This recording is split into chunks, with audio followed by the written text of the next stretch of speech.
This is Hannibal from thehannibaltv.com with an All Elite Wrestling weekly news update you with some notes I've taken from this week's Wrestling Observer regarding the rumors that Tony Khan might put on a counter show to Raw on Mondays of AEW. He says he would not go against football, which also plays on Mondays 4 nights of the year.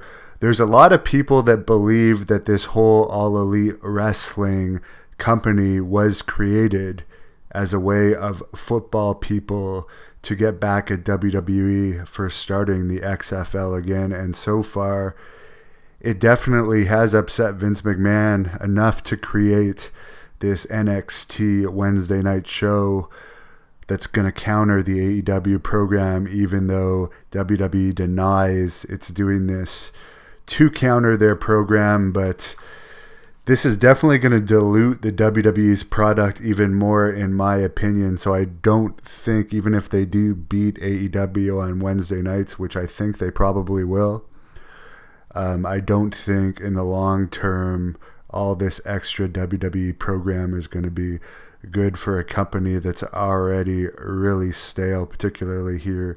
As I previously reported, Tony Schiavone has signed with AEW, and this agreement was made with MLW owner Court Bauer involved in the negotiations. He is still going to remain for MLW as well. There was some confusion. I guess many people thought Schiavone would be part of the main broadcast team, but according to Dave Meltzer, he will be doing some broadcasting, but the main team right now is going to be Jim Ross, Alex Mendez, and Excalibur. Not really familiar with those other two guys. Obviously, I know who Jim Ross is.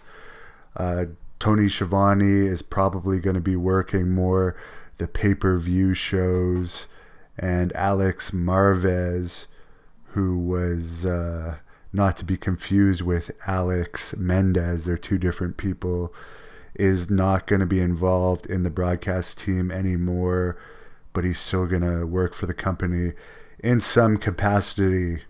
Regarding Kenny Omega appearing for the DDT promotion in Japan on November the 3rd. His AEW contract reportedly allows him to still work in Japan if it doesn't interfere with AEW dates. I guess there's some animosity with him in New Japan right now. New Japan has not been using Kenny Omega. There's no word on if they're going to use him for the big Tokyo Dome Wrestle Kingdom show in January or not yet. And finally, as previously reported, for those who haven't heard, John Moxley, aka Dean Ambrose, is being replaced in his match against Kenny Omega at the AEW All Out pay-per-view by Pac, who's a lightweight wrestler. Had a short run in WWE, I guess. Many people feel this is a great disappointment, as the Moxley versus Omega was the most anticipated match of that pay-per-view in many fans' eyes. And the replacement match with zero hype or build-up around it is pretty lame in a lot of people's view.